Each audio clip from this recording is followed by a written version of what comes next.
I'm Shalina Tobin, aka PoshNoshGal, and I am so excited about today's interview. I'm joined by true culinary royalty in the shape of the legendary Alain Roux. As chef patron of the long-standing three-Michelin-starred restaurant, the Waterside Inn, Alain has firmly cemented his position in the famous Roux dynasty and is now an icon in his own right.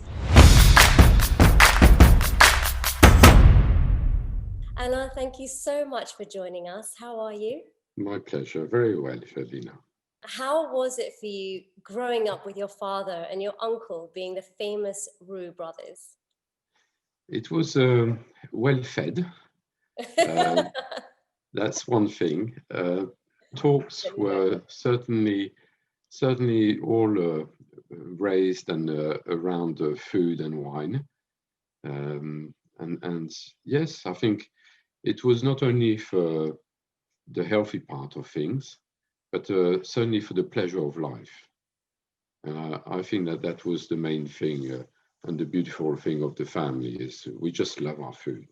Yeah, absolutely. And as a child, did you ever dine out at Les Gavroches? Yes, very early age, I was very lucky to go out in some beautiful restaurants, not many, but a few. And certainly Le Gavroche was the first restaurant I went. I was actually still in my prime when I was left behind the bar, the counter. My mum had to go shopping, and that was my place behind the counter. Yeah. And was it an expectation to become a chef for you, or did you feel free to follow your own path? No, totally free. I have two sisters who are, one is 4 and the other one is 2 years younger, older, sorry. And no, we just had the freedom of our life and certainly our professional life. Right. And so, I mean, you decided you wanted to be a chef just at the age of 14. Yes, I was about 14 years old. It was just a time where I've realized, or school realized, I was not uh, meant to be a very good student. And yes, I just didn't like school for the right things. And I just wanted to get into the active life of working and earning a bit of money and learning and doing something I really, really liked. Yeah, and your father must have been very, very happy about that. Well, I think he was worried. He was worried before anything. Uh, and at the same time, I could see there was some happiness there. Yeah. Yeah, absolutely. And you started as an apprentice training as a pastry chef in Paris at just 16. Yes, that was certainly one of the best thing I did was to start as a pastry chef. Recommended by my father, of course, to start in that school. It's certainly a different school than just being a cook or chef. Um, Pastry is very meticulous, it's very precise, and you can't like change things the same way as when you cook any savory. You really have to work with measurements, with a scale.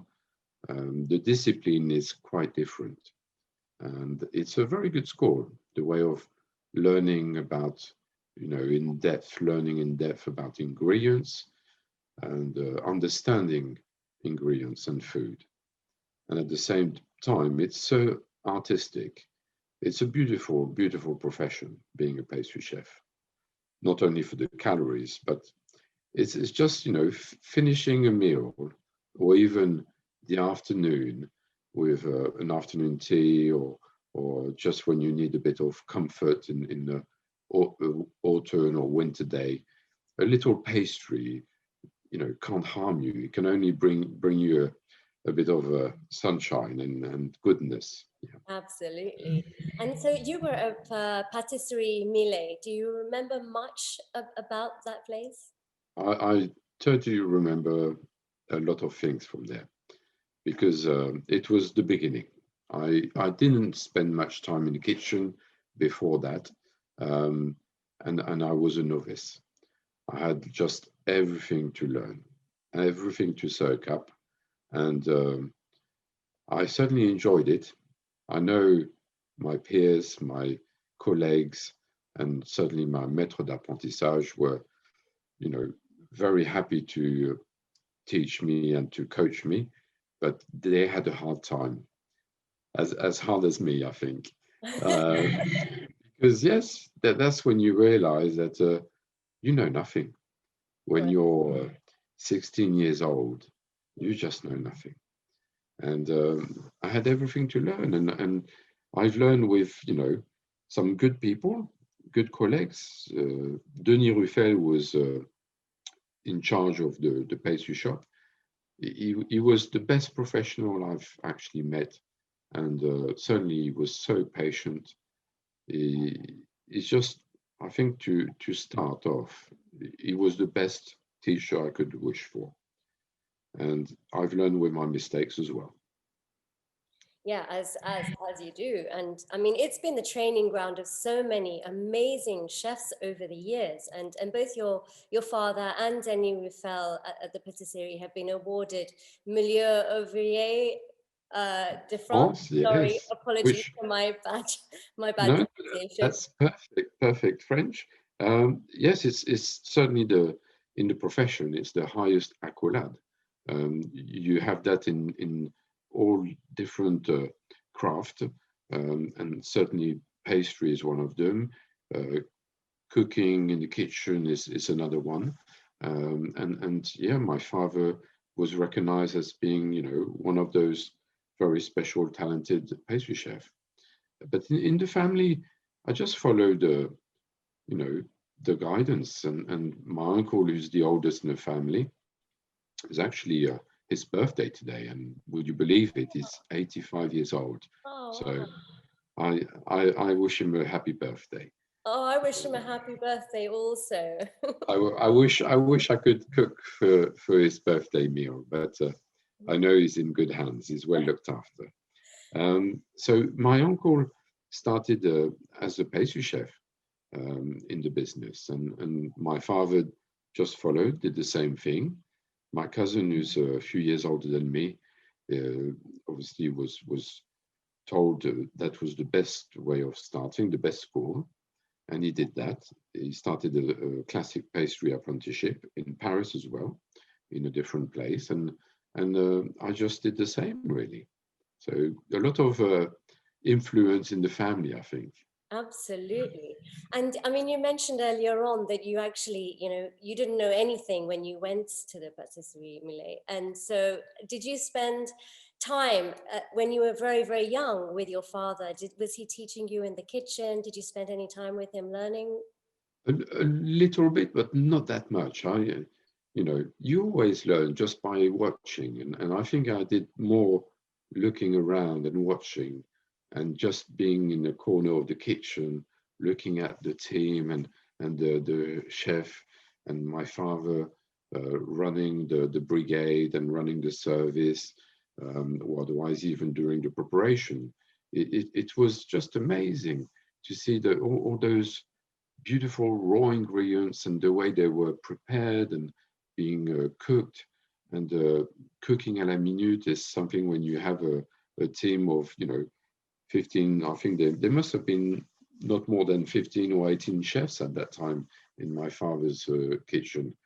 But it was amazing the buzz and the feeling you could get just by looking. Right. And you can't beat by watching chefs cooking, especially live. You can't beat that. And I loved it being a kid. So I can't say my father had much time to look after me, particularly just myself. He did the odd thing, but I think I had to wait to start really having hands-on, and the best was really to learn elsewhere than at home. Right, understood. And so after Patisserie Millet, you spent the next 8 years at Relais and Chateau restaurants in France, including Côte de Jacques in Joigny.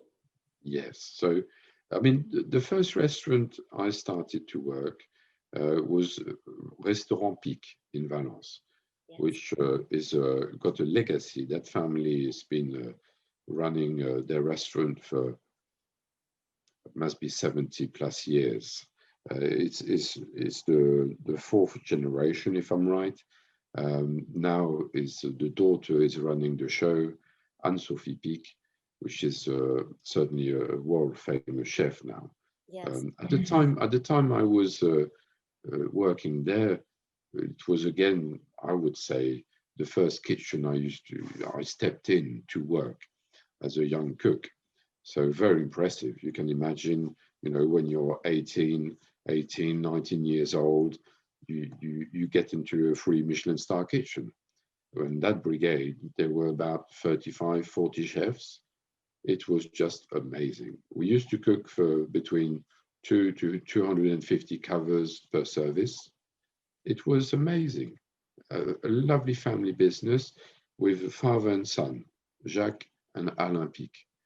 It was an eye opener and beautiful ingredients, because in that part of the country in France, it's got lovely produce and lovely wine as well. It's on the Rhône Valley, so very nice.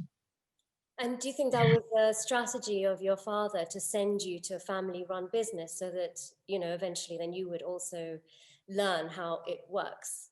It was the hard school. He was quite pleased by my choice, definitely. Not only because it was a family-run business, I could get a glimpse of what to expect one day, and it certainly was a classical food they used to prepare, and a beautiful food, really taste before anything else. And at that time, that was it anyway. Through Michelin star in France was all about taste.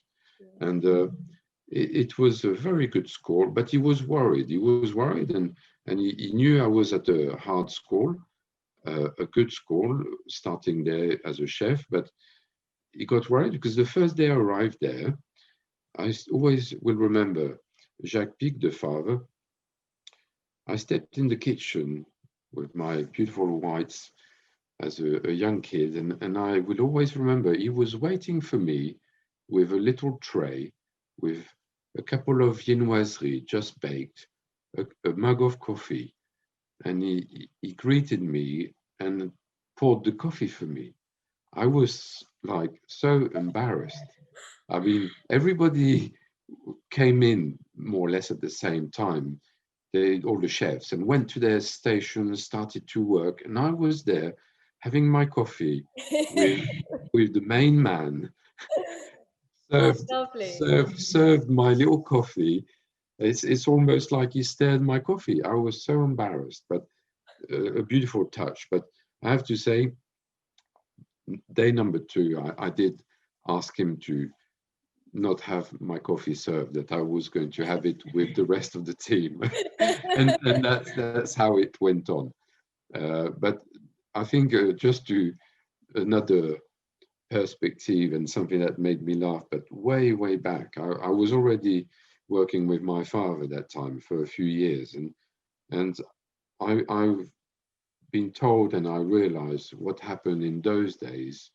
My father called Jacques Pic and said to him, make sure my son is there to learn and work and sweat hard. He's not here for anything else. Yeah. So one thing, he's not here for the money. So make sure you're paying half of the rest of your team. So I never realized that, in fact, I was paid a very low salary. No wonder I was struggling. I was struggling to pay my rent. So that makes me laugh. But when I knew that the first time, and that was not many years ago, it was way after I left that place, I couldn't believe what my father's done. And did you ever Uh, contest it with him? uh, I tried, and I thought, well, at the end of the day, I'm not surprised. He's like that. Well, he was like that. He's always been a tough chef, a tough cookie, um, work before anything else. And yeah, I guess that was the way, if you wanted to start and do a good school and learn the proper way, Yeah. that's part of life, and that's part of our business. We need to really learn and understand, and earlier is best, that we don't work for money. Uh, Everybody needs money, and certainly to open a business, you need money, and to run a business, you need money. But we don't work for money in this industry. And yeah, I think my dad wanted me to understand that at an early stage. Yeah, sounds like a good lesson. Yes, but quite a surprise when I knew about that. So, I mean, taking you back when you were in France, I mean, you also served in the military service as a chef, including working at Élysée Palace. Did you meet Françoise Mitterrand? Yes, I mean, I did at that time. Um, you had to do the military service, so I did my like months or a couple of months school, um, being the real soldier and learning how to clean a gun and use a gun and do basically camping, but camping with a gun, which is no fun, and marching at night and singing all the military songs. And I was in Champagne, and I was so glad to be there. But it was that's when I actually knew a bit more about Champagne. In August and September, nights are so cold over there. My gun's And not going to keep you warm. running at 4 or 5 in the morning, it's not the best really. Oh. So when I drink champagne, I always think of my classes when I was a military student. So lucky enough, that was only for a month or two. And after I moved back to being a cook and doing my military year as a young cook in the Élysée Palace. So yes, François Mitterrand was the president at that time, Mhm. and not only in the palace there was the main kitchen, but in his wing of the palace he had a small private kitchen, and he had one private chef and one young military cook, and I was designated to be that young person. So I was basically cooking everything: breakfast, lunch, dinner, or afternoon teas, or whatever, any time of the day, night.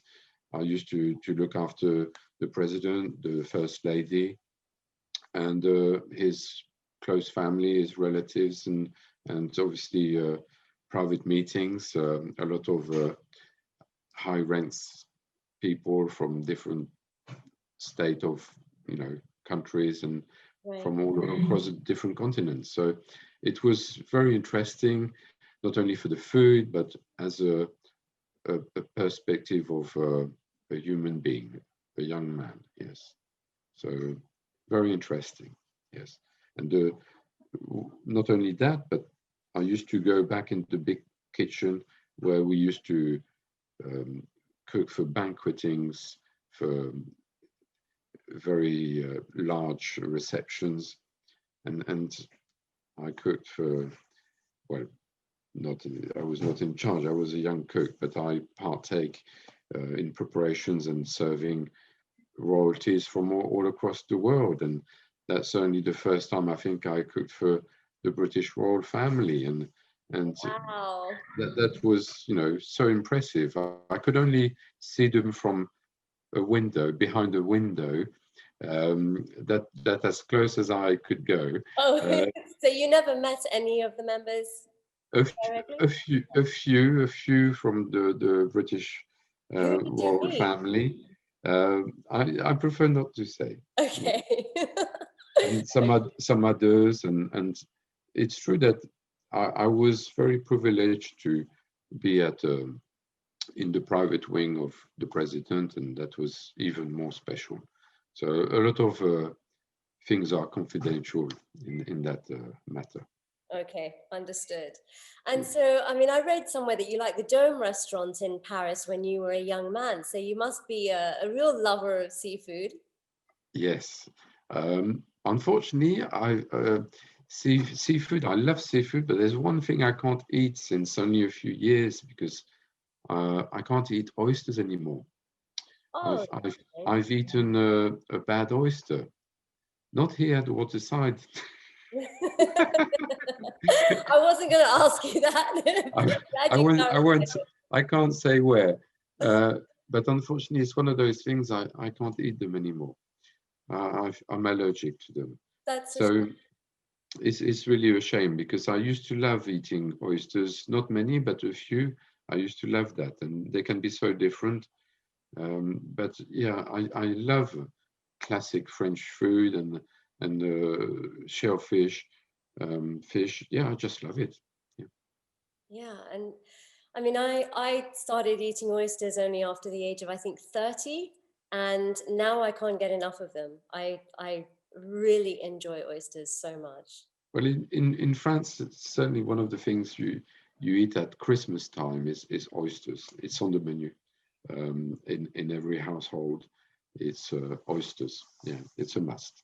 So it's one of those very celebration theme ingredients. It's oysters.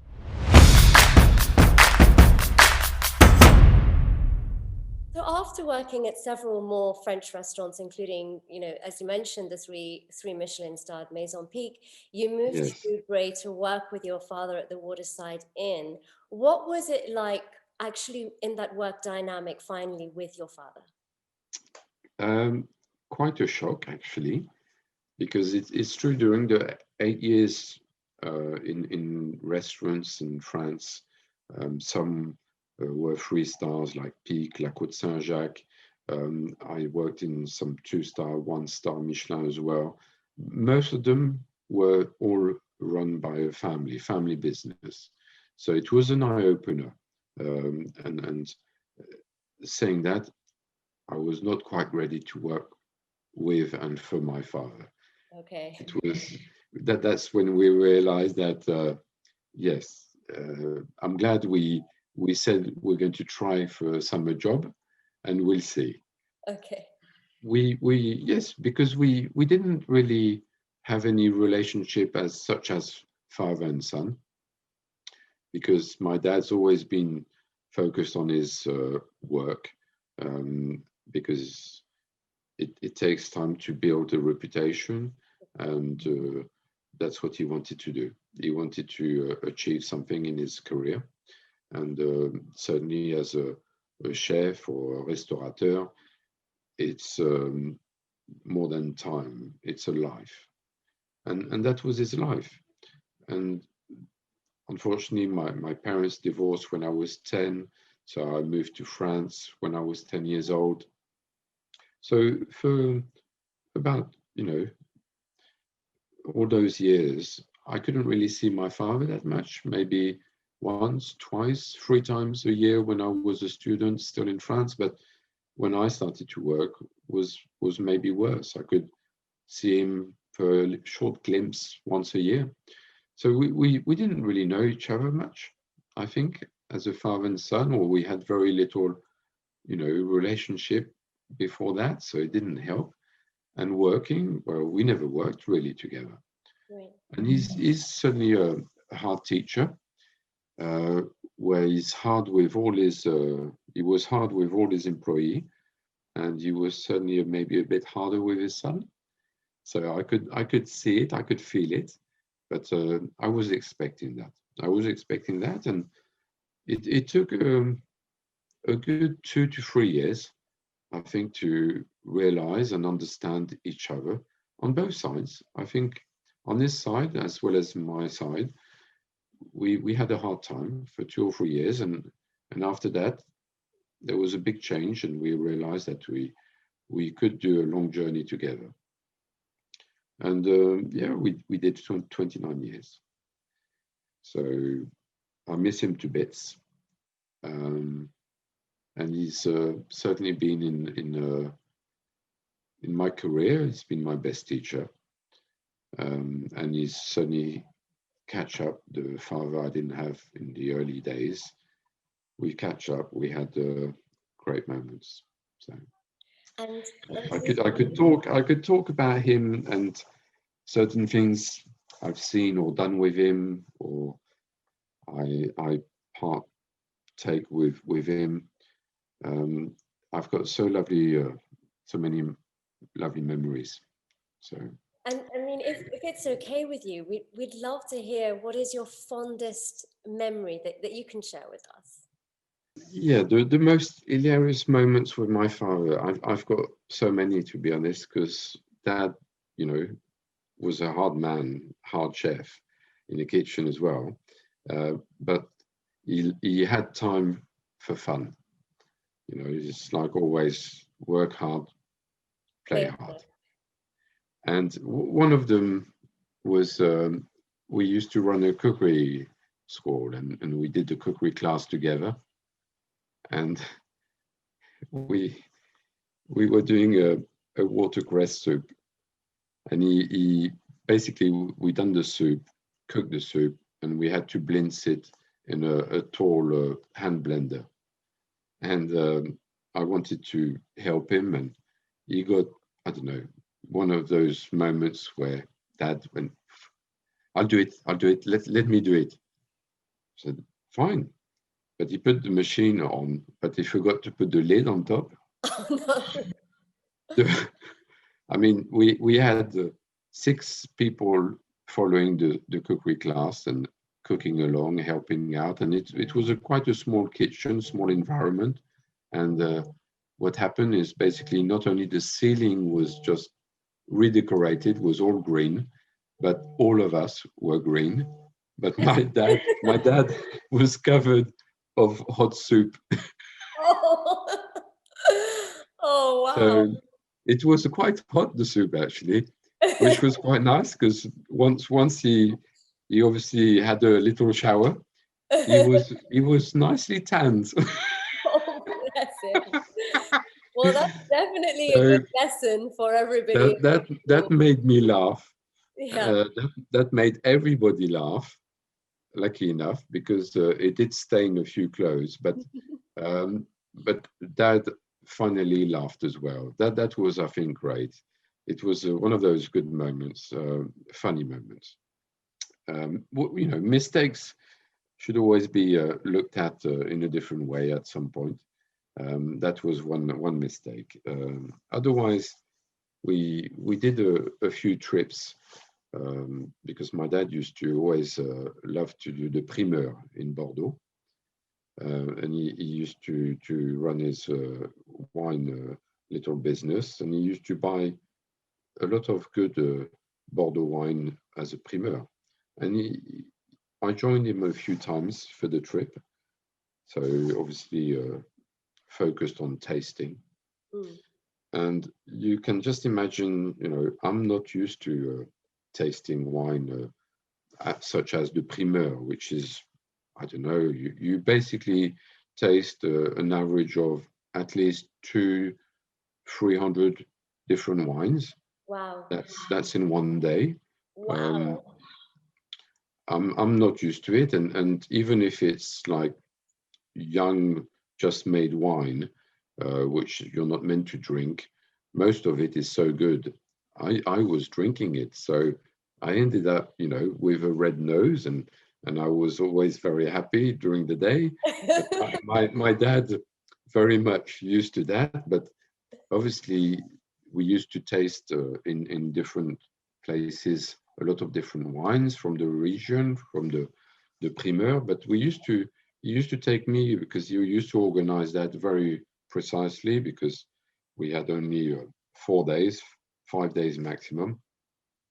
So we used to visit the best chateau, and not only have a lovely light lunch with the owners or the people who used to make the wine there, but we used to obviously do some beautiful tastings.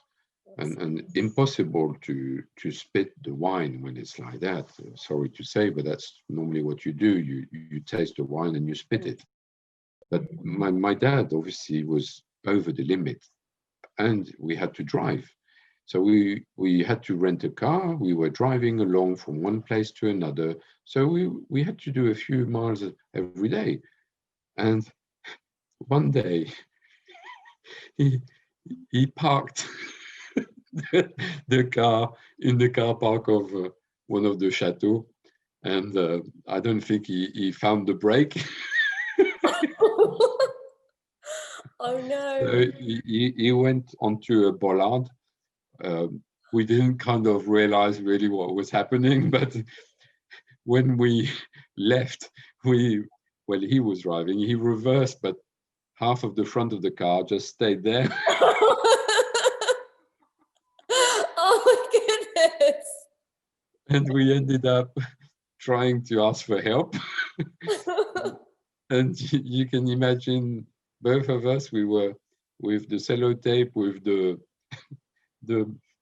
publicity sellotape of the name of the chateau on the big, large sellotape.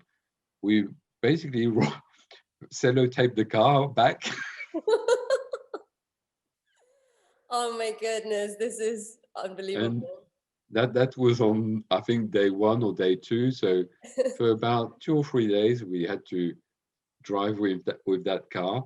And when we brought the rented car to the airport, you can imagine the face. Yeah, their cars sellotaped. But we were very well sponsored. I think it was like Limbage Chateau. So it was a very good sponsor to have that all sellotaped around the car, especially the front part. But oh yes. wow. So those are fun and crazy moments. But, Yes, absolutely. that was like that. He was full of beans. Yeah. So, I mean, it was 10 years. I mean, when you started working with your dad, it was 10 years until you took the role of chef patron. Did you finally get a pay rise? Let me ask you that first. Yes, because I started after my 8 years in restaurants, 2 years in pastry. So I had about 10 years trade,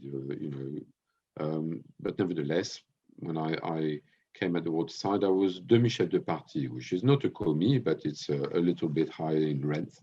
And in those 10 years, I basically climbed the ladder to being a chef de partie, and after that a sous chef and premier sous chef. And yes, eventually in 2000, 2001, I think I got promoted. Dad was confident to, put me on the board and put me in charge of being, chef patron. That's a time where, as well, our long-standing head chef Mark Dodson, who worked with my father, and I was lucky enough to work with him for 10 years. As head chef, Mark did 18 years, I think, at the waterside. Wow. So it was a time where, yes, I think my father felt confident, and departure of Chef Mark, I think, was a bit a time where he felt that he was happy to step back from the kitchen and look at things a different way. So after those 10 years where we did work side by side in the kitchen every day, we basically worked differently. I was working very closely with Russell Holborn, who stayed a few years as being my head chef. And after that, Fabrice Hurin, who's actually still here. And now he's now the longest head chef of the Waterside Inn.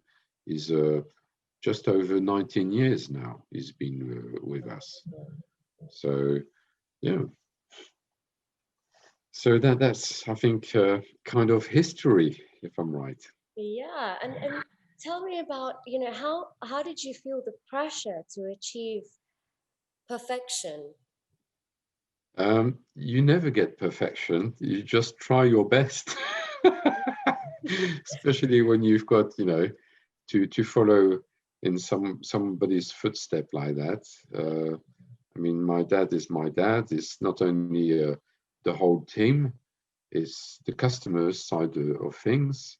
It's the press, it's the critics. It's yeah, not easy. I unfortunately, like everything and everybody, you can't please everybody. That's something in our trade which is certainly one of our biggest challenge. But you certainly realize very early that you can't. It's impossible. Mm. And some people have seen the change and were, upset with the change. I have to say, lucky for me, not many. But you know, you have to live with your time, and it had to happen. It had to happen where I am different. I brought different things to the work process of the kitchen, even front of house, and I think yeah, it's been a few years where I certainly brought some signature dishes of my own and my head chef, but I've kept and I certainly will always respect those beautiful dishes my father's been doing in for 30, 40 years. 40 years he's been, yes, I think he worked from day one. He opened in 1972, so yeah, he's done many years, over 45 years plus.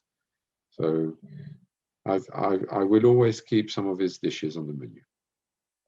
And I mean, you mentioned, you're always trying to do your best. I mean, and your best is actually pretty amazing because you've had 3 Michelin stars for 35 years now in the Waterside Inn, and that's an amazing accomplishment. How does it feel? Um, yeah, I think years actually is more than 35 because it was given in the guide of 1985, so that means it's for the year of 84. So I mean, well, I stopped counting, to be honest, so I'm not sure if it's something more than 35 years, but it was before my time at the end of the day, so not much to do with me. Um, and But you've continued with it. I've continued. I'm trying my best, and certainly that's one of the biggest challenges to keep the standard of what you achieve in your life. And it's a big chunk of it, yes, but it's not my stars.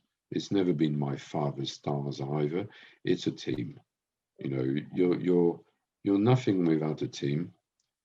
Running a restaurant is a teamwork. Not only in the kitchen, there's many chefs. Everybody does his job, and everybody's important. But again, front of house is so important, as important as uh, what comes out from the kitchen. So it's certainly a big reward. It's something we respect highly, and we're very happy and proud. But we don't stick to that. One day, because we all know in life things come and go. Those stars will go. Hopefully, not more than one at a time. But until I'm here and I do what I love to do, and I can do it with a great team, because yeah, they deserve the awards. I will continue, and we will do things the same or the best we can. Always to look at progressing, to achieve, something better for us, for the team, for the business, but certainly for our guest. And yeah, the stars certainly, we don't only think of those stars, and that is to tell you, yes, I can't even remember how many exactly years. It's over 35 years. But yeah, um, it was before my time. So, I mean, speaking of, amazing staff, Frederic Poulet has big shoes to fill as GM following Diego Masciaga, who was actually with you for, well, it was 35 years or Well, long? Diego's worked 30 years at the Waterside. He had a gap year, but soon realized that he was missing home. And he worked prior to that at Le Gavroche, not as restaurant manager, but he worked at Le Gavroche and other restaurants that were run by the family, meaning for my uncle and father at that time. So he's had so many years working for the family and so many years working at the Waterside Inn. I mean, Diego was, and still is an icon in the industry. And what he's done and what he's developed in a way of service is, impressive, is remarkable. And this is, I think, the best example of what we do. Because in the family, we are chefs, we are cook. But what we do is we run a restaurant. And what is a restaurant? I think some people and some chefs maybe forget that, is that it's because it's all good to have a chef bringing food in the restaurant, but there's ways of doing it. And I personally think there's nobody better than the head waiter. And a restaurant is all about food, service. Of course, if you have a location, something quite idyllic and special, and here we're very lucky with the River Thames and having such a beautiful view with open windows when it's a nice warm day, it becomes unique. It becomes a place where it's worth traveling. But the service, can lift the food. And someone like Diego or someone like Frédéric, that's what they do. Those people, and I think every top class restaurant have got people like that. They've got the maître d', the restaurant manager, who's capable to pamper the guest and to serve anything to the guest that will please him. And I think certainly Diego has been the best example at Waterside because he's been the longest restaurant manager working here. And we haven't had many. We had, when Pierre Kaufmann was working here, his wife Annie used to be in charge of front of house. Oh, wow. And that was in 1972. And after that, we had Christian Germain with his wife, Lindsay. She was working front of house and she had the responsibility front of house. And we had Olivier Ferréjean, which was one of the, highly respected restaurant manager. He worked at the Waterside the years where the restaurant achieved the 2 to 3 Michelin star. And he's now moved to Australia. He's, I think people like that, they've brought the service to a different level. And I think as a professional, that's when you realize that it's all good to have a chef bringing food in the restaurant, but a restaurant manager or a waiter has got the style. It's a different job, to be honest. Yes. It can work in some restaurants, but I think we have to be sensible. Not too much. Chefs should be in the kitchen. If they come outside, it's for a few minutes or for special, carvings maybe.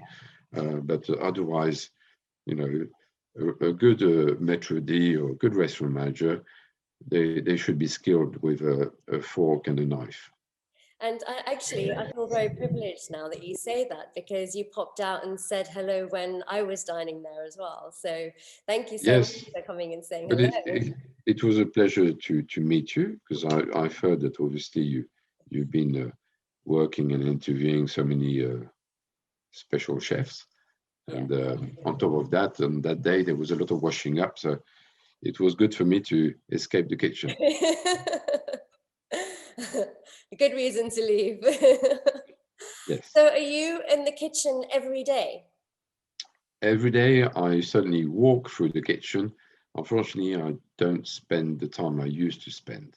Okay. And that's maybe, well, I can't say it's a regret. It's just that I've realized that a few years ago, but it's certainly one of the biggest shock I had in my career was having to step out of the kitchen the way you have to.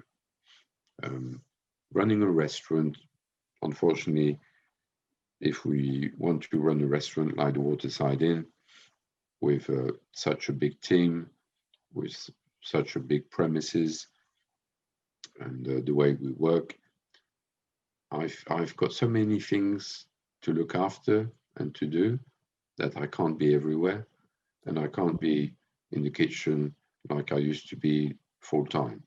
So I've got a team which, to be honest, I can trust, and we've worked long enough. Especially my key man, which is Fabrice, is my right hand and left hand. To be honest, um, we know what we like. We work together, obviously differently, but yeah, I can't say I'm in the kitchen all the time. No, that would be lying, and I don't need to. I need to do other things. And running a restaurant with rooms, that's what you have to do, unfortunately. Because I was quite happy to stay backstage in a nice warm kitchen, especially in the autumn or English winter months, the best place in earth. But no, I'm happy as well to meet customers and to look after helping and seeing how front of house works and looking after our beautiful bedrooms, our accommodation. And since a few years, I've got a young wife. She took over and is helping with a lot of the beautiful things in the place. So she's already redecorated some of the bedrooms. So we're trying to, again, if and when we can, we just like to continue that legacy of running a family business. I mean, speaking of doing other things, you also recently opened Roux Skindles in Maidenhead. Yes, It's a brasserie, correct? it's a brasserie, not a typical Parisian brasserie. It's a little bit more modern, if I may, especially with the decor and the style. But the food, yes, the food is pretty much a big influence of French classics, um, done up the Roux style, or certainly my father and my style, because it's been we open just about 3 years, Yeah. give or take a few weeks.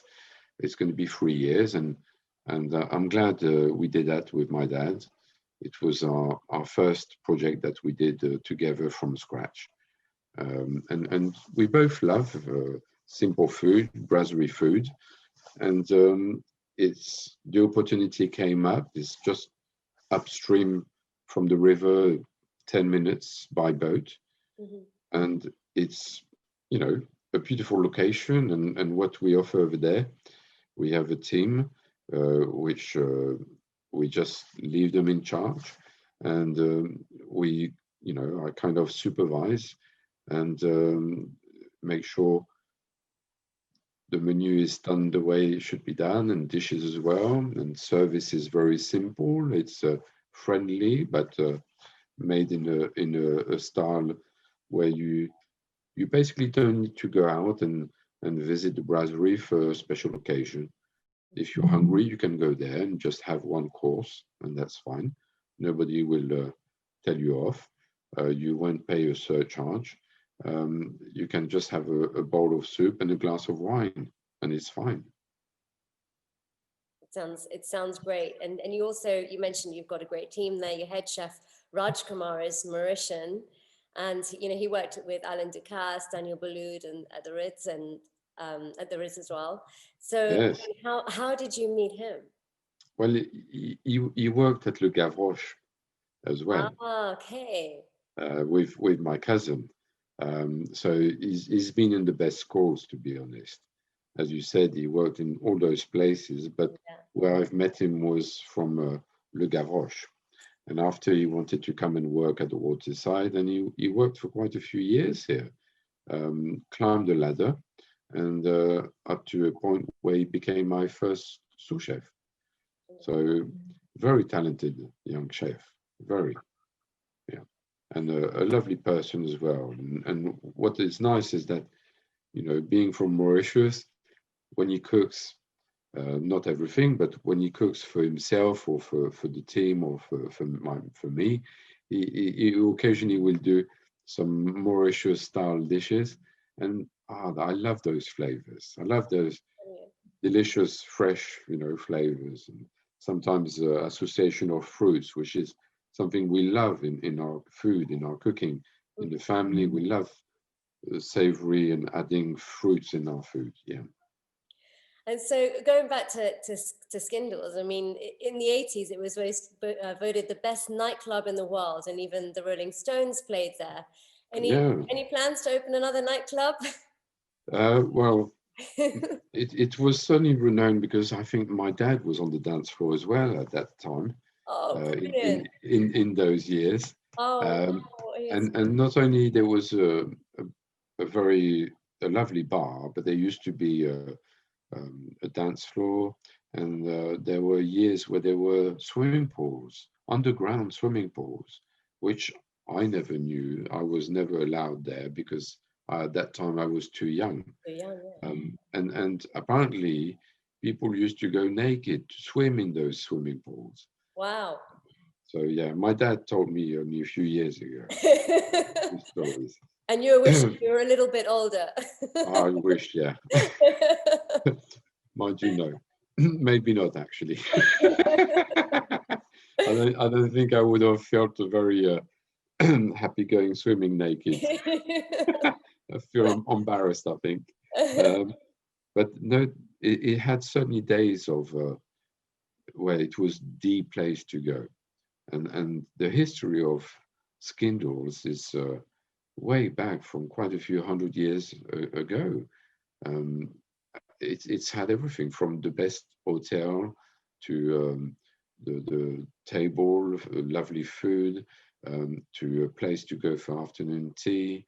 Um, yeah, we've had the, you know, the history there is incredible. And the So for guests as well, King Edward VII, the Marx Brothers, the King of Jordan, Princess Margaret, and John Lennon. And yeah, and Churchill as well. So I mean, the history is unbelievable. incredible, and to know that the place was closed for 25 years, it was just left closed. Um, the opportunity, you know, when we were offered the chance of, you know, taking over, we just couldn't refuse, because we could just see the best place, the best location for opening a brasserie was to take over and keep the name Skindles, because for us, you know, especially my father, it was good memories. Yeah. Amazing memories. And I mean, the Waterside Inn has also been blessed equally with celebrities. Who has been your favorite guest? Oh, um, we've had many. We've had many, that's for sure, and some that we might have not recognized as well. Uh, but I think you can't beat, you know, the royal family. Um, I've been lucky enough to cook for many, you know, high-end people, uh, and just the names would make you shake. The thing with the royal family is they are very approachable when they come here. I just get, even if it's a minute or 2 minutes, to be able to have a short conversation, or the feedback you get from the family, um, or yeah, it's just they are so well, not only behaved, they they just know everything about life, and they can talk with everybody. They're down to earth, really. They just love quality but simplicity, and when they can get a chance to have a few minutes of privacy, Yeah. I think they have it, and to see that they're comfortable to have it here at the Waterside Inn, not only in our private dining room, but in the main dining room of the restaurant, which I think the last time Her Majesty came was quite incredible, actually, to sit in the main restaurant, because when I went to around the restaurant to see all our guests dining everywhere, well, I'm not lying, but 2/3 of the dining room did not see that she was there. Wow. I would have thought that it would have just been her and the family without any other guests, but No, no, no. It's not often, but occasionally, they like everybody. We're all human beings, and we like to appreciate things like everyone. yeah. And it's here people should all feel like king and queens, and that's what we like to do, especially front of house. They have the skills. They have the skills to make you feel like you're regular, feel like you're the most important person in the world, even if it's a once in a lifetime visit. Yeah. No, it's important, and this is what we like. We like to respect all our guests, um, and even if they only come to be fed and fed well. But it's even nicer when you see the whole family coming here for special occasion. Absolutely. And phenomenal. I mean, I can't believe no one recognized her. Yeah, I guess the clients are in their little world, and Yeah. they, Enjoying the they, food. they enjoy the food, they enjoy their company, and they don't always look at other guests and around the room. They maybe look at the river, and yeah, a lot of people I know did not spot her, which is good. That's what she wants anyway. Yes, of course. She likes to be treated like everybody. And what is the funniest moment in the history of the restaurant that you can remember? Uh, the funniest, I think once was I sent a whole duck to be carved in the restaurant, and I was following the carving because we have a little camera to follow the speed of the carving, and I had to follow by sending the sauce and sending the legs that we serve as a second service of the duck. And suddenly, the maître d' was carving the duck. Suddenly, the couple that were looking at the duck being carved, the gentleman, I saw him disappearing. And I thought, well, he can't have slipped like that from being sitting normally on the banquette, side by side with his partner, a young lady. He just went down the table. And I said, what's happened to him? He's something. So I kind of put my head around the corner. And in fact, the maître d' was scared and thought something happened to him. He collapsed or something like that. But in fact, the young man was hiding because I think someone stepped into the dining room, which he obviously knew he was not meant to be there and did not want to be seen. Oh my gosh. So the next thing is the maître d', very professional, said to the guest, stay on there, I'm going to deal and finish to carve the duck. So he finished to carve the duck, plated the duck, and with the help of the guéridon, helped the customer was walking on his four, well, on his knees and four hands, and just escaped outside, and the lady followed normally. And we had to, because they were staying overnight, so we had to do a room service for the duck, basically. And I think when I think of that, that was quite a funny story. That is a very funny story. You helped with the cover up. Yes, it Greatest was difference. a very naughty cover-up. Yes. Yeah. So, Alain, you spent most of your time actually giving back into the industry with the Roux Scholarship as well, which nurtures and creates fantastic opportunities for young chefs. Tell us more about it, and what is your main role in it? The Roux Scholarship is, I think, unique. I've been invited because I've heard since my uncle and father started that in 1984.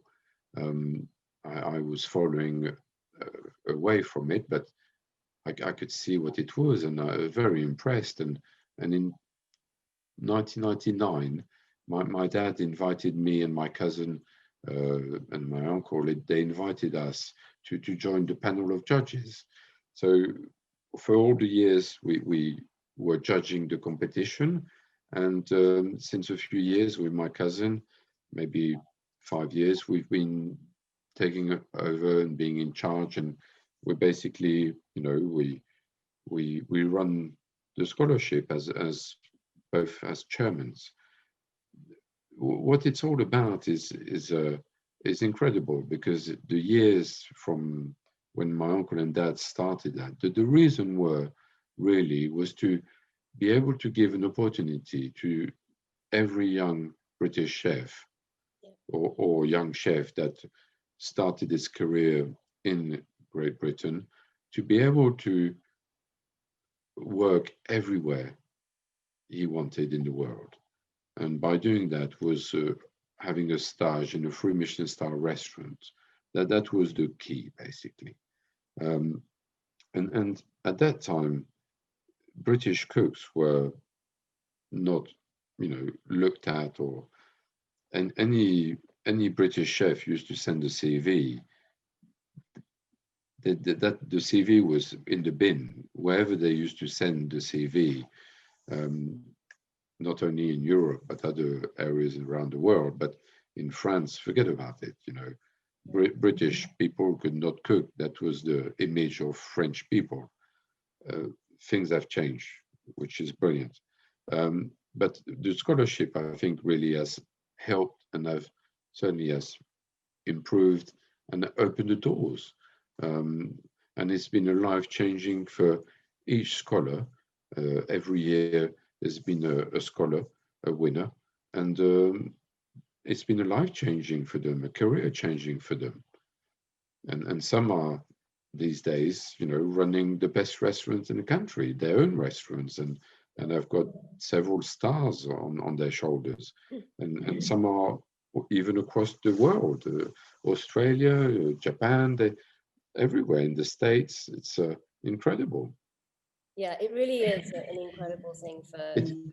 it's a possibility of sharing your time, your knowledge, Yeah.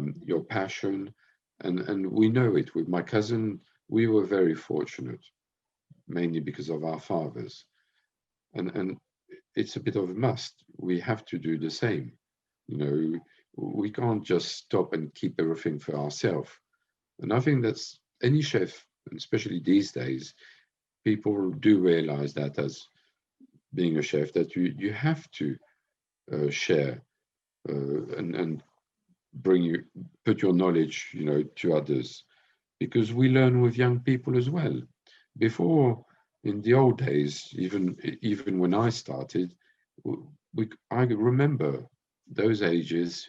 You could not take a photo in the kitchen.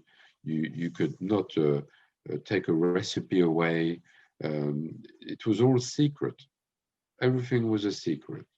So to learn, it was very difficult. To teach people, it was made in a different way. Now, I think things are a lot more open, a lot more transparent, and at the end of the day, there are so many possibility with the technology as well. It's so easy to progress and make something better these days. Why not give the chance to the young generation? And I think the scholarship does do that. It helps. The support the family gives, with the help of the panel of judges, because they are very much implemented in that, which is great. And all the scholars, they've built a network, because having over 30 scholars, way over 30 scholars now, they build their own network, and they communicate, and they bond, and they help each other in anything, even if they don't run their own business, even if they have a position as a head chef or executive chef in a place, they always need advice and help, and they help each other, and they always communicate with the family and all the other judges, included Claire Smith, James Martin, and several other chefs like Angela Hartnett.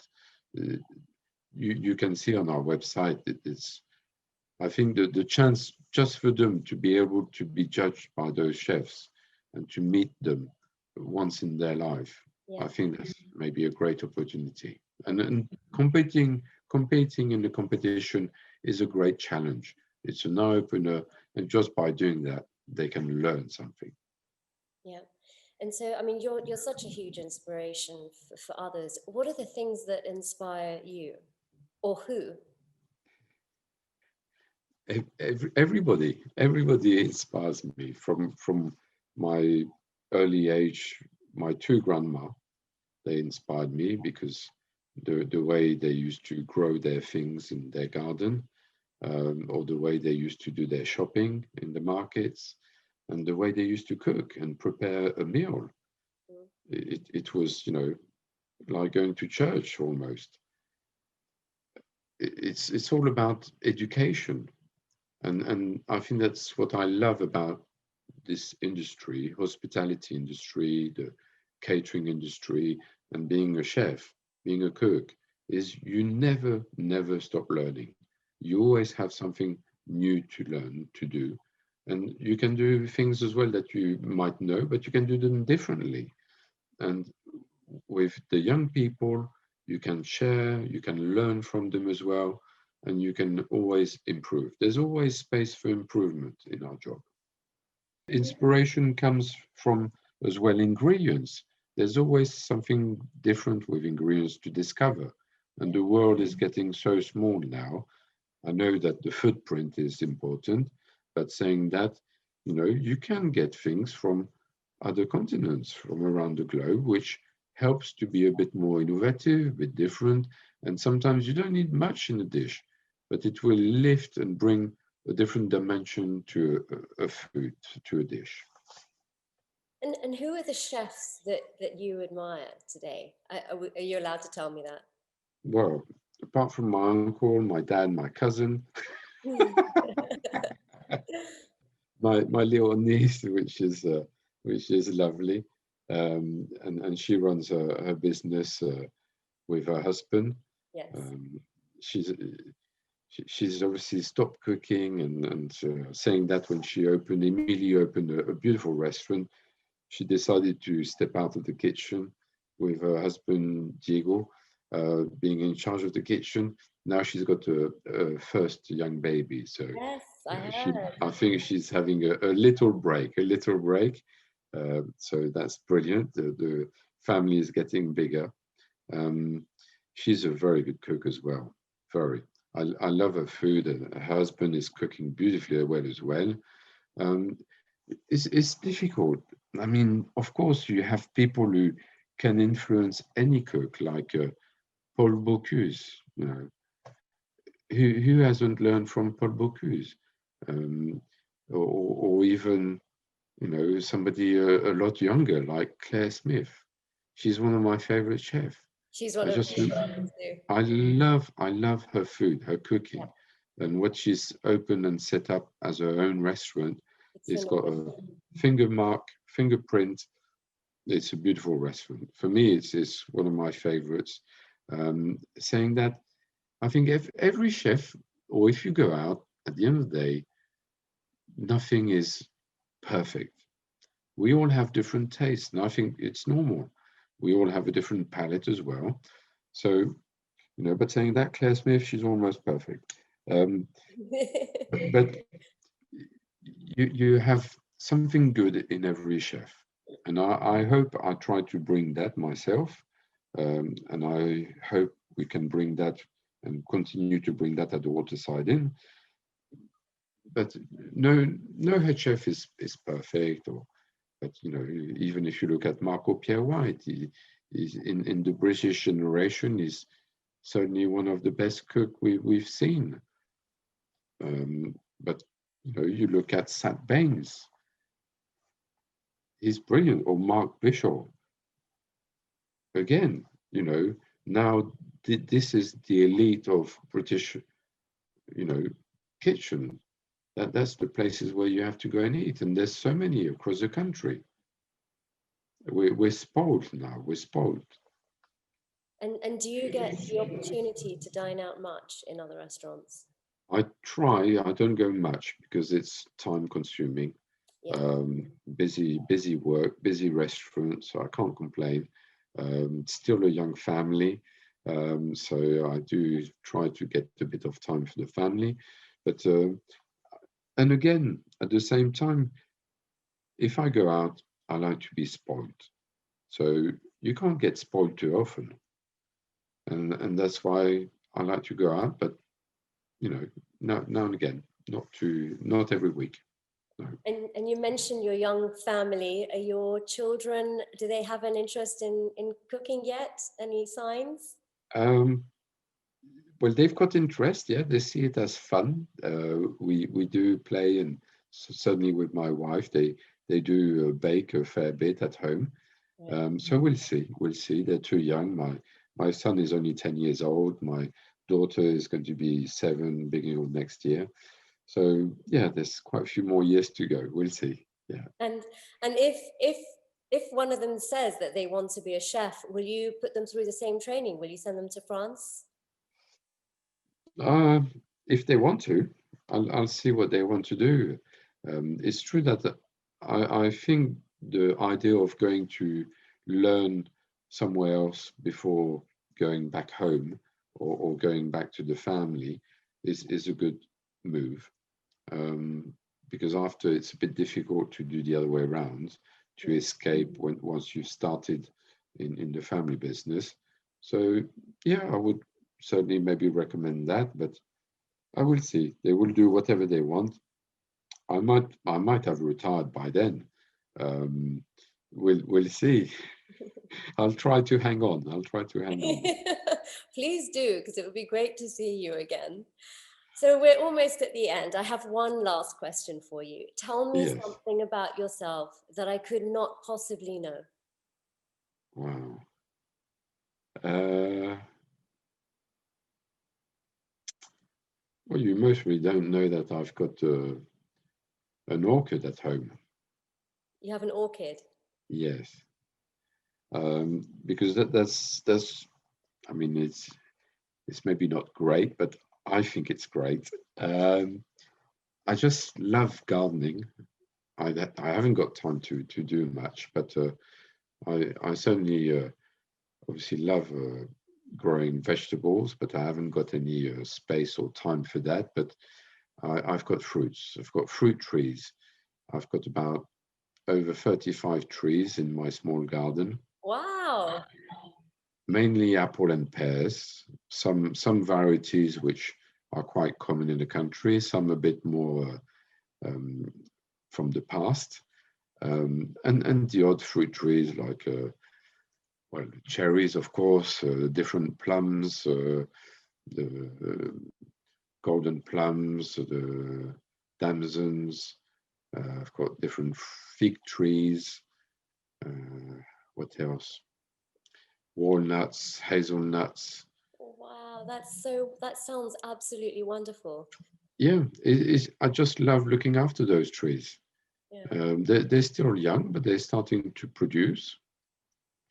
I've got a few vine trees, not many, a few table grapes, which come from my dad's estate, because he's got well, he had a few vine to make wine and table grapes as well in south of France. So I bought a few wood sticks of vines and planted those, and they all picked up and shoot off big time. And then now I'm eating the grapes from my garden. I just love looking after trees and seeing the crop every year. Sometimes it's better than others, but it's the nature. I find it very rewarding and relaxing. From nurturing the trees to trimming the trees, and to try to safeguard the fruits from the squirrels or the birds. It's it's a fight and a fun. It's a fun as well. And you're actually, I mean, you're right. It's not easy to do it. I mean, whenever I've had orchids, they struggle to survive with me. I'm terrible at looking after them. My mother's amazing with orchids. She can bring them back to life and they bloom in her home. But for some reason, they just don't work with me. So yeah, it is hard work. You've got to nurture them a lot. Green hands. We haven't all got green hands. I mean, I'm not the best. I'm not the best, but I'm proud of what I can do. Yeah, or the nature does. Yeah. Well, Chef Alain, it has been an absolute pleasure chatting with you today. Thank you so much for your My time. pleasure. It's My been pleasure. wonderful. Guys, if you want to, unfortunately, Chef Alain is not actually on social media, but you can follow Roux Waterside in Bray on Instagram, and I'm at PoshNoshGal.